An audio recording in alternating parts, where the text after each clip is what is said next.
Hi guys! Naana po tayo na-discover na bagong kaunan diri sa Damosa, ang Yamashita Diner. Located lang ni siya likod sa Yellow Cab and mo nilahang menu.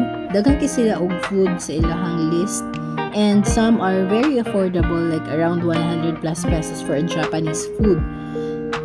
And sa ilahang sulod, daghan mo option asa mo gusto maglingkod. So pwede duol sa counter, pwede po mo kanang squat lang.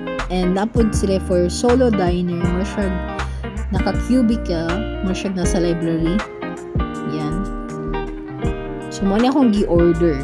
Nag-order ko og chicken karage, that's 179 pesos. And that's gyoza, 119 pesos, 5 pieces na siya.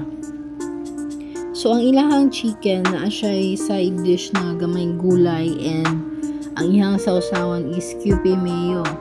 When it comes to lasa, lami mapud siya.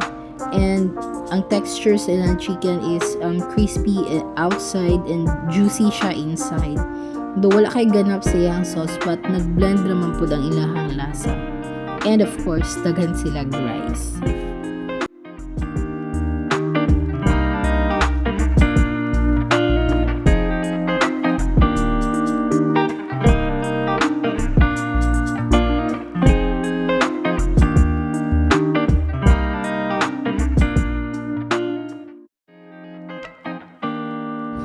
Ang ilahang gyoza na 5 pieces for 119 pesos is very sulit. Ang sulod niya is puno kaya siya og meat and kami og spring onion.